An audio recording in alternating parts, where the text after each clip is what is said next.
आज का एक क्वेश्चन है बेसिकली। और एक बच्चे ने मेरे को भेजा था, तो आई गेस कि मैंने सोचा कि आप सबके साथ भी शेयर कर दूं। और केमिस्ट्री हम एक दो वीडियो बाद शुरू करेंगे, धीरे धीरे थोड़ा सा टाइम लगेगा, बट बहुत जल्द हम केमिस्ट्री भी शुरू करेंगे। बट आज मेरे को ये क्वेश्चन मिला और आई थिंक कि आपके साथ ये इस क्वेश्चन का सॉल्यूशन मेरे को लगा कि शेयर करूं। मेरे को नहीं पता कि ये प्रीवियस ईयर जेई एडवांस्ड का क्वेश्चन है, आई मे बी शायद ये जेई एडवांस्ड का क्वेश्चन है, पर मैंने प्रीवियस ईयर में देखा नहीं है। और शायद आप बताना कि किस ईयर का जेई एडवांस्ड का क्वेश्चन क्वेश्चन है। तो बेसिकली ये बहुत अच्छा क्वेश्चन है, मतलब अच्छा क्वेश्चन इस सेंस में क्योंकि इसमें मॉड वाली जो प्रॉपर्टीज़ होती है ना, उनका बहुत अच्छे तरीके से यूज़ करा गया है। और आपकी जो ग्राफ बनाने की जो स्किल्स होती हैं उसका बहुत अच्छे से यूज़ करा गया है। इसीलिए मैं बोलता हूँ हर वीडियो में कि अपने ग्राफ बनाने की जो स्किल्स है, ग्राफिकल जो अप्रोच है, उसको काफ़ी शार्प करो, क्योंकि जेई एडवांस्ड में वो चीज़ आपके पास बहुत काम आती है। किस तरीके से काम आती है मैं बताता हूँ आपको। कितने छोटे छोटे तरीके से आप क्वेश्चंस को सॉल्व कर सकते हो सिंपल अपनी ग्राफ की स्किल्स के बदौलत। अपन से क्या बोला है, अपन को एक फंक्शन दे रखा है एफ एक्स, बेसिक बेसिक सारी चीज़ें बोल रखी हैं। एक फंक्शन एफ एक्स दे रखा है, एक फंक्शन जी एक्स दे रखा है, पीस वाइज फंक्शन क्योंकि मॉड्यूलस फंक्शन है। अपन से बोला है if alpha is the area of the region X comma Y this this this, हमें मिनिमम का जो है एरिया अंडर द कर्व बताना है। अब जो मिनिमम वाले केसेस होते हैं बेसिकली, वो तो कभी अपन बहुत high level I O Q M जैसे एग्जाम में, जो ओलंपियाड वाले एग्जाम्स में आते हैं, उतनी हाई केसेस कभी जेई एडवांस्ड या फिर जेई मेन सबसे नहीं पूछता। तो जनरली हम अपने मीडियोकर केसेस में ही रहते हैं, जिसमें अपन से ग्राफ के सबसे छोटे वाले पार्ट या फिर जो रीजन अपन का ग्राफ में सबसे नीचे होता है, जहाँ पर ग्राफ इंटरसेक्ट करता है, उसके नीचे वाले रीजन ही जनरली अपन से मिनिमम में पूछे जाते हैं, और मैक्सिमम में थोड़े से ऊपर वाले, जहाँ पर ग्राफ जो है वो इनक्लोज रहता है। खैर इतनी चीज़ें यहाँ पर पूछी नहीं गई है। आप ग्राफ ड्रॉ करेंगे, आपको ऑटोमेटिकली क्लिक आउट हो जाएगा कि कौन सा रीजन का एरिया अपन को यहाँ पर निकालने के लिए बोला गया है। सबसे पहले अगर अपन ध्यान दें, बहुत ध्यान से देखें, तो यहाँ पर अपन से एक जी एक्स में बात बोली गई है कि जी एक्स वाला जो फंक्शन है अपने पास, जी एक्स वाला फंक्शन अपन को दे रखा है 2 times of 1 - 4 × modulus of x upon 3। और एक कब दे रखा है, जब अपन की मॉड ऑफ एक्स की जो वैल्यू है वो लेस देन इक्वल्स टू है 3/4। दूसरा वाला दे रखा है जीरो। भैया जीरो कब दे रखा है, जब मॉड ऑफ एक्स की वैल्यू जो है वो ग्रेटर देन है अपने पास 3/4। अब इन दोनों का मतलब आप ध्यान से समझना। अपन को दे रखा है mod of x is less than equals to 3/4। अब इसका मतलब क्या हुआ, एक्स की वैल्यू किस किस के बीच में लाई कर रही है, एक्स की वैल्यू -3/4 से लेकर 3/4 के बीच में लाई कर रही है। यार ये प्रॉपर्टी तो अपन बेसिक ही पढ़ते थे ना, अगर mod of x is less than a है तो एक्स की वैल्यू किसके किसके बीच में लाई कर रही है, -a से लेके +a के बीच में। +a से छोटी है बट -a से बड़ी है, ठीक है। अब ये क्या बोल रही है दूसरी प्रॉपर्टी, ये प्रॉपर्टी ये बोल रही है, या फिर आपको एक तरीके से गैस भी आ जाना चाहिए, ये बेसिकली ये बोलने की कोशिश कर रही है जब x ग्रेटर देन 3/4 है, या फिर जब x मेरे पास लेस देन -3/4 है। इन दोनों के दोनों केसेस में अपने पास क्या हो रहा है, x की जो वैल्यू है वो जीरो हो रही है। मतलब इस इंटरवल में अपन के पास कोई ग्राफ जी एक्स का एग्जिस्ट नहीं करता है। जी एक्स का ग्राफ कब एग्जिस्ट करता है, जब अपन का ये वाला रीजन आता है। कौन सा रीजन, -3/4 से लेके +3/4 वाले रीजन में अपन को जी एक्स का ग्राफ ड्रॉ करना है। और F x is an upward opening parabola, जिसकी ऑरिजिन जो है वो 5/12 above the x axis shift कर रखी है। अब इतने बेसिक से ग्राफ को इसने इतने हाई तरीके से, हाईटेक तरीके से पूछा है कि फर्स्ट गो में अगर कोई बच्चा से सॉल्व करने के लिए जाएगा तो 98% चांसेस है या फिर 99% चांसेस है कि वो इस क्वेश्चन को स्किप आउट करे। अब ऐसे क्वेश्चन को स्किप आउट करना एडवांस्ड में सबसे बड़ी भूल हो सकती है आपके लिए। अब मैं बताता हूँ आपको इस फ्रॉड से क्वेश्चन का आप ग्राफ इजीली कैसे ड्रॉ कर सकते हो। देखना कितना इजी और कितना मतलब बहुत ही बेसिक लेवल, मतलब इतने लेवल के बहुत इजी क्वेश्चन है यार, मतलब बहुत ज़्यादा इजी क्वेश्चन है। मतलब ऐसे क्वेश्चन अगर जेई एडवांस्ड में आने लगे तो मज़ा आ जाएगा। और शायद जेई एडवांस्ड का ये प्रॉब्लम है, क्योंकि जिसने भेजा था उसने नीचे से 2022 भी लिखा, 2022 का ये है शायद ये क्वेश्चन मेरे हिसाब से। तो एक पॉइंट मान लेता हूँ मैं -3/4, एक पॉइंट में मान लेता हूँ यहाँ पर प्लस का 3/4। इसके बीच में अपन को ग्राफ बनाना है, और अपन को भैया ये पता है कि इसके पीछे अपन जी एक्स की तो कोई बात नहीं करने वाले हैं। इसके पीछे क्या हो रहा है अपने पास, इसके पीछे पूरा का पूरा अपने पास जो है वो जी एक्स जीरो है। यहाँ पर अपने पास क्या है, यहाँ पर अपने पास जी एक्स इक्वल्स टू जीरो है। यहाँ पर अपन को कोई ग्राफ की बात नहीं करनी है। सिमिलरली यहाँ पर भी अपने पास क्या होने वाला है, यहाँ पर भैया जी एक्स इक्वल्स टू जीरो होने वाला है। यहाँ पर अपन कोई भी ग्राफ ड्रॉ करने वाले नहीं है। अब ग्राफ किस किस के बीच में ड्रॉ करना है, ग्राफ अपन को ड्रॉ करना है -3/4 से लेके +3/4 के बीच में। अब एक और बेहतरीन चीज़ मैं आपको यहाँ पर दिखाता हूँ कि ये अपन से कौन सा फंक्शन पूछा है। This function is basically modulus function. अब जी एक्स का सिर्फ एक ही ग्राफ बचा है आपके पास, वो बचा है 2 × यहाँ पर एक मिनट, थोड़ी सी मिस्टेक हो गई, यहाँ पर लिखा है 2 × 1 - 4 × ये वाला ग्राफ पूछा है कब, जब x की वैल्यू कहाँ पर लाई कर रही है, -3/4 से लेके +3/4 के बीच में। अब यहाँ पर एक बहुत बेहतरीन चीज़ आपको ये समझ में आनी चाहिए कि मॉड्यूलस ऑफ x मेरे पास क्या होता है, इवन फंक्शन होता है। अगर मॉड्यूलस ऑफ x मेरे पास इवन फंक्शन होता है तो इसका जो ग्राफ होगा वो मेरा y एक्सिस के अबाउट क्या होने वाला है, सिमेट्रिक होने वाला है। अगर y एक्सिस के अबाउट सिमेट्रिक होने वाला है तो मेरे को सिर्फ 0 और 3/4 के बीच में ग्राफ बनाने की जरूरत है। मतलब मेरे को अभी इसके इधर वाले ग्राफ की टेंशन नहीं लेनी, क्योंकि जो मेरा ग्राफ इधर बनेगा उसी के मैं mirror image left hand side चिपका दूंगा, क्योंकि ये मेरे पास मॉड्यूलस ऑफ एक्स कैसा फंक्शन है, इवन फंक्शन है। तो इवन फंक्शन की खासियत यही होती है। और ग्राफ में जब अपन ग्राफ पढ़ाते हैं तो अपन ये बताते हैं सबसे पहली चीज़ कि आपको फंक्शन टेस्ट करना है कि भैया गिवन फंक्शन इवन फंक्शन है या ऑड फंक्शन है, क्योंकि मॉड्यूलस फंक्शन के graph is the most easiest one.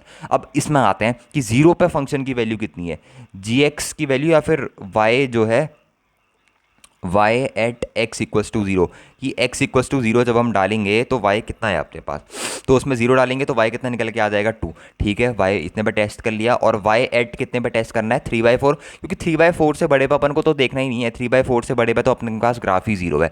तो जब y जो है 3/4 है करेक्ट, तो उस पॉइंट पे ग्राफ कितना है, तो यहाँ पर आ जाएगा 2 × 1 - 4/3 × 3/4, तो 1 - 1 0 बन जाएगा और ये कितना आ गया 0। तो मॉड्यूलस ऑफ x का ग्राफ आपको पता है। अब इसका बहुत ही बेसिक सा ग्राफ अपन बना के देखते हैं कि इसका ग्राफ कैसा बनेगा।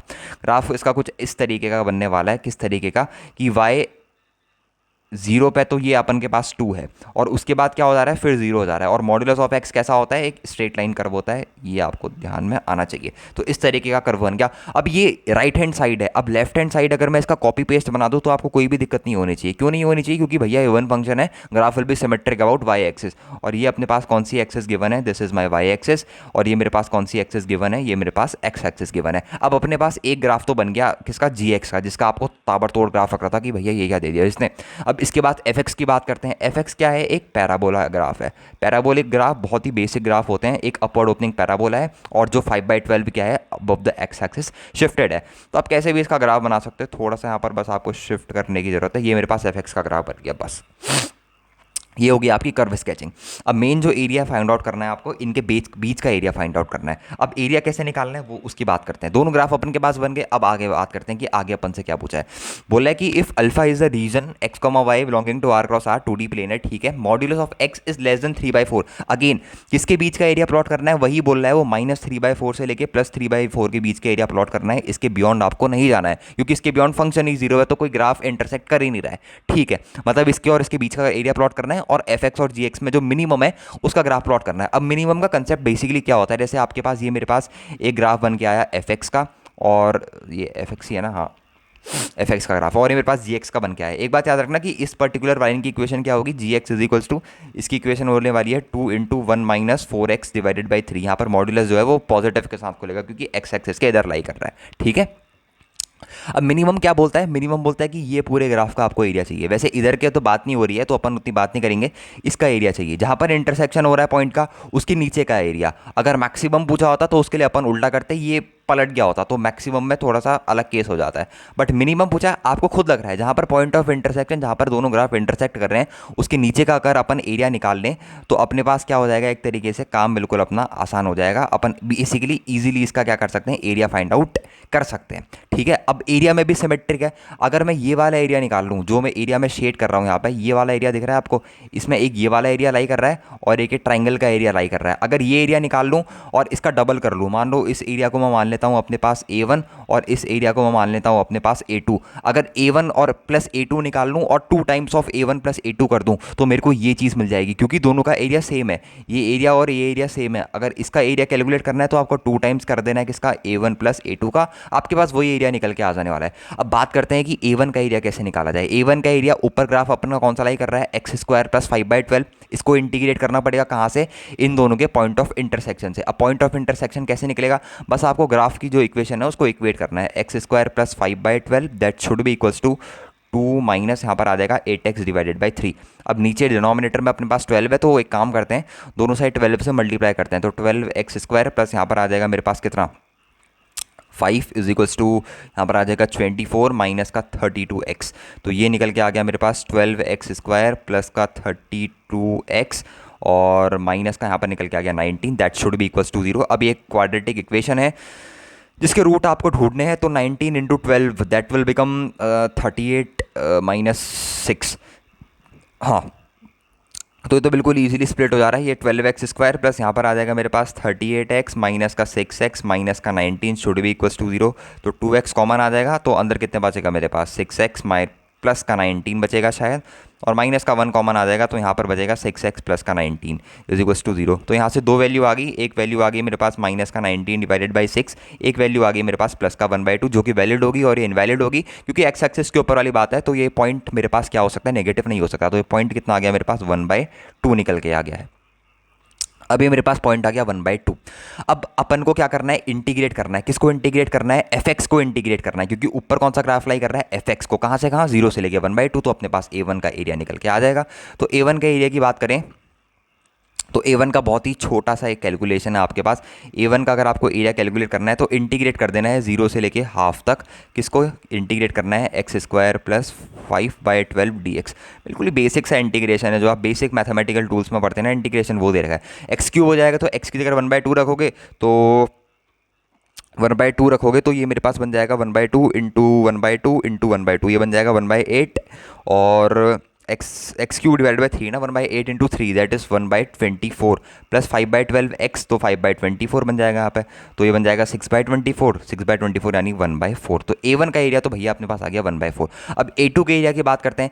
a2 का एरिया जो है वो बेसिकली एरिया ऑफ ट्राइंगल है। अब एरिया ऑफ ट्राइंगल कितना होता है अपने पास, हाफ इंटू बेस। अब बेस कितना है, 3/4 माइनस का 1/2, तो ये बन जाएगा अपने पास 1/4। तो बेस तो आ गया अपने पास 1/4। 1/4 अपने पास क्या आ गया बच्चों, 1/4 इज द बेस। अब इंटू हाइट में ये गलती मत करते ना कि हाइट 1/2 है। 1/2 is basically the point of intersection. अगर आपको हाइट निकालनी है तो पॉइंट ऑफ इंटरसेक्शन तो बेसिकली दोनों ग्राफ का है, fx का पॉइंट ऑफ इंटरसेक्शन और gx का पॉइंट ऑफ इंटरसेक्शन ये है। तो किसी भी ग्राफ में आप 1/2 वाला पॉइंट पुट कर दो। जैसे मैंने यहाँ पर पॉइंट पुट कर दिया f के अंदर 1/2, तो ये मेरे पास आ जाएगा 1/2 का होल स्क्वायर प्लस का यहाँ पर आ जाएगा मेरे पास 5/12। तो 1/4 प्लस 5/12, तो ये कितना आ जाएगा अपॉन का 12, तो 4 3 जा 12। एक सेकंड, कहीं पर मिस्टेक हो रही है क्या, यहाँ पर आ जाएगा मेरे पास 1/4 प्लस का यहाँ पर आ जाएगा मेरे पास 5/12। तो अगर नीचे मैं 12 पुट करूँ तो 12 यहाँ पर आ जाएगा 8 यानी कि 2/3। तो f ऑफ 1/2 पे जो मेरी फंक्शन की वैल्यू आई, मतलब ये जो हाइट निकल के आई बेसिकली आपके पास, ये पूरी जो हाइट निकल के आई है ना, इसकी वैल्यू आई है आपके पास कितनी, 2/3। ये है आपके पास हाइट। डायरेक्टली 1/2 पुट करोगे क्योंकि वो गलत हो जाएगा, क्योंकि बच्चे वो तो पॉइंट ऑफ इंटरसेक्शन है। तो ये इंटू 2/3, तो क्या चीज़ कैंसिल हो रही है, इससे ये कैंसिल आउट हो गई। ये 1 कितना बच गया मेरे पास, 1/12 बच गया। तो a1 आ रहा है मेरे पास 1/4 और a2 आ रहा है मेरे पास 1/12। अब ये बेसिकली आराम से कैलकुलेट कर सकते हो आप, क्या a1 प्लस a2। तो a1 प्लस a2 कितने आ गए, a1 प्लस a2 आ गए मेरे पास 1/4 प्लस यहाँ पर आ गया 1/12। तो कितना बन गया 4 3 1/3, ये बन गया अगेन 1/3। अब ये चीज़ याद रखना कि अपन को इसका 2 गुना करना है, क्योंकि अगर इसका एरिया कैलकुलेट करना है तो अपन को क्या कैलकुलेट करना पड़ेगा, 2 टाइम्स। तो 2 times of a1 plus a2 कितना है मेरे पास 2/3। तो ये आ गया अपने पास 4/3। तो 2 times of a1 plus a2 कितना आ गया अपने पास 4/3। यही आ गया, या कहीं पर कैलकुलेशन मिस्टेक हो रही है, सॉरी ये 1/3 आएगा ना। एक सेकेंड यार, थोड़ी सी कहीं पे मिस्टेक होगी, बेसिकली कैलकुलेशन मिस्टेक है। a1 प्लस a2 का एरिया कितना आ गया अपने पास 1/3 आ गया। हाँ, तो 1/3 में 2 का मल्टीप्लाई करना पड़ेगा ना। तो 2 times of a1 plus a2 कितना है 1/3। तो ये आ गया अपने पास 2/3। तो एरिया तो आ गया 2/3। अब बताओ भैया कि अपने से क्या पूछा है। अच्छा, अल्फा की वैल्यू 2/3 आ गई, तो अल्फा की वैल्यू अगर 2/3 आ गई तो 9 अल्फा निकाल दो ना, क्या दिक्कत है। तो 9 इंटू 2/3, तो इसका आंसर आ गया 6। अगर इंटीजर में पूछा होगा तो उसका आंसर कितना है 6। तो अगेन इस तरीके से भी बेसिक क्वेश्चन है। अगर आप ये सोच रहे हो कि ये क्वेश्चन थोड़ा हार्ड लेवल का है या फिर थोड़ा अपर लेवल का है, तो देखो इतना जेईई एडवांस में आपसे एक्सपेक्टेड होता है कि यार थोड़ी सी मेहनत आपको करनी है, पॉइंट ऑफ इंटरसेक्शन निकालना है, बेसिक कर्व। कई बच्चे पूरी ज़िंदगी इसमें पूरी प्रिपरेशन इसमें बर्बाद कर देते हैं कि मेरे को ग्राफ स्केच करना नहीं आता। अब मैं आपसे यही पूछता हूँ कि कोई सा भी ग्राफ उठाओ, एरिया अंडर द कर्व हो या फिर किसी भी चीज़ का ग्राफ हो, maxima, minima, modulus function, even function, odd function, increasing किस इंटरवल में, डिक्रीजिंग किस इंटरवल में, थोड़ा मॉड लगा देगा, थोड़ा एक्सपोनेंशियल, थोड़ा लॉगरिथमिक, इन्हीं सब फंक्शन को मिक्स आउट करके जो है जेईई एडवांस्ड एक इजी सा कर्व प्लॉटिंग आपसे पूछता है। अब मेरे को तो एक्सपेक्ट है कि इस क्वेश्चन में जो ग्राफ यूज हो रहा है 100% वो ग्राफ स्केच करना हर बच्चे को आता होगा, क्योंकि अपर ओपनिंग पैराबोला हर किसी को आता है, मॉड्यूलस फंक्शन के ग्राफ स्केच करने हर किसी को आते हैं, और मिनिमम वाली जो चीज़ है वो आप बस वहाँ पर भी देखोगे तो वो भी समझ में आ जाएगी। वरना अगर आपको मिनिमम मैक्सिमम वाली चीज़ों में दिक्कत आती है या फिर ग्राफ में दिक्कत आती है तो आप मेरे से बोल सकते हो। मैं थोड़ी सी सोचूंगा कि किस तरीके से आपको ग्राफ पढ़ाया जाए कि मतलब शॉर्ट आउट हो जाए आपका 2-3 वीडियो में, आपको समझ में आ जाए कि ग्राफ अगर कोई सा भी मेरे सामने आ जाए तो how we can plot that curve. ठीक है, अपन उस कर्व को कैसे प्लॉट कर सकते हैं। तो आज की वीडियो में इतना ही रखते हैं। आई होप कि आपको समझ में आया होगा और थोड़ी ग्राफ के बारे में चीज़ें और क्लियर आउट हुई होंगी कि किस तरीके से अपन को ग्राफ में बिल्कुल भी घबराना नहीं है, जस्ट बेसिक कर्व्स हमसे पूछे जाते हैं और कैसे अपन को कर्व प्लॉट करने होते हैं। Okay, thank you. आज की वीडियो में इतना ही रखते हैं। ओके बाय, मिलते हैं नेक्स्ट वीडियो में।